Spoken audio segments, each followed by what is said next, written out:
America में राहुल गांधी ने प्रवासी भारतीयों को संबोधित करते हुए एक बार फिर देश में डर के माहौल की बात कही है। राहुल ने इस दौरान बीजेपी आरएसएस पर भी जमकर हमला बोला है। राहुल गांधी ने कहा कि बीजेपी और आरएसएस भविष्य की तरफ देखने में असमर्थ हैं।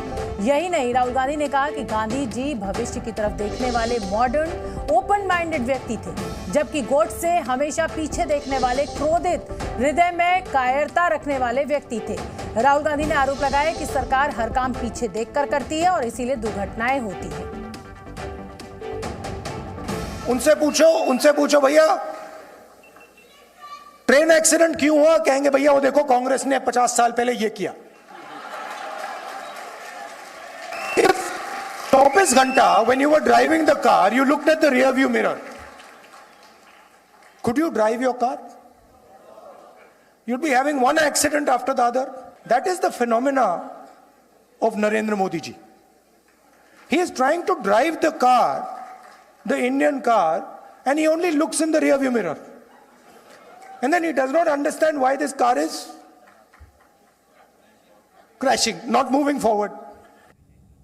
तो कांग्रेस के नेता राहुल गांधी अमेरिका यात्रा पर हैं और लगातार वो वहां से प्रधानमंत्री नरेंद्र मोदी के ऊपर, भारत सरकार के ऊपर हमला बोल रहे हैं। हम आपको बता देते हैं ग्राफिक्स के जरिए कब राहुल गांधी ने इसी तरीके का वार किया है।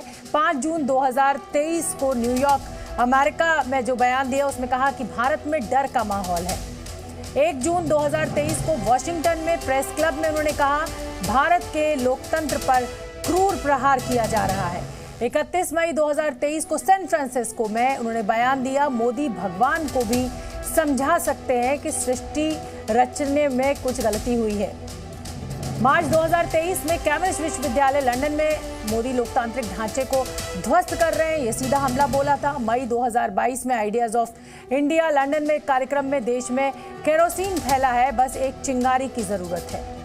मई 2022 में कैम्ब्रिज विश्वविद्यालय लंदन में राहुल गांधी ने एक और बयान दिया था, पीएम मोदी देश के बुनियादी ढांचे से खिलवाड़ कर रहे हैं। 2018 में राहुल गांधी जर्मनी पहुंचे थे और वहां उन्होंने कहा था कि भारत में अभिव्यक्ति की आजादी एक बड़ा मसला है जिसे दुनिया नजरअंदाज कर रही है।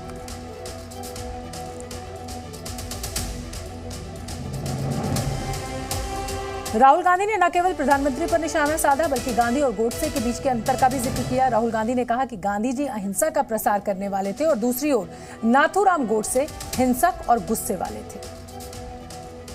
Is on one side you have Mahatma Gandhi and on the other side you have Nathuram Godse. On one side humble man, simple man, but a man who believed in the future, who believed in India, propagated non-violence and searched for the truth. And then on the other side, Nathuram Godse, violent, angry, unable to face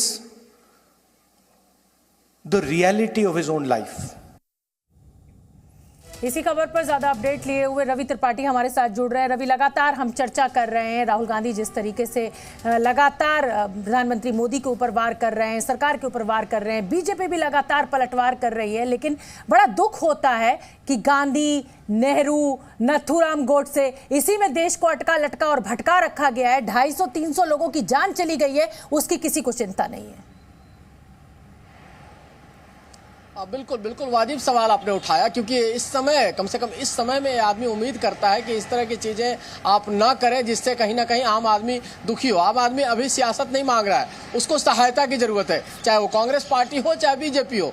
लेकिन चूंकि चुनावी साल है, देखिए कहते हैं ना कि चुनावी साल है, चुनावी साल में लोग राजनीति करेंगे, चाहे वो कांग्रेस हो या बीजेपी। अगर प्रधानमंत्री मोदी अपनी तारीफ, अपनी योजनाओं की तारीफ, अपने काम की तारीफ कर रहे हैं, तो राहुल गांधी ने प्लेटफॉर्म चुना है विदेश का, विदेशी प्लेटफॉर्म को चुनकर लगातार 6 दिन से, देखिए शोभना, लगातार हम लोग इसका खबर को जिक्र कर रहे हैं, 30 तारीख से लेकर आज तक राहुल गांधी ने एक ही काम किया है, सिर्फ और सिर्फ प्रधानमंत्री मोदी को टारगेट करना, सिर्फ और सिर्फ भारत के को लेकर जो चीजें, डेमोक्रेसी खतरे में, तमाम चीज, अपनी क्या पॉलिसी होगी, अपना क्या विजन होगा, इस पर उन्होंने चर्चा नहीं की। हालांकि उनको आज उन्होंने कहा है, यही तो दुखद है ना, दोनों ही पार्टियां, चाहे सत्ता पक्ष हो चाहे विपक्ष हो, सारा का सारा समय एक दूसरे के ऊपर पर्सनल अटैक्स में बिता रही है और इतना बड़ा हादसा हो गया है, देश किस दुख से गुजर रहा है, ये किसी से छुपा हुआ नहीं है। बहुत बहुत धन्यवाद रवि आपका इस पूरी जानकारी के लिए।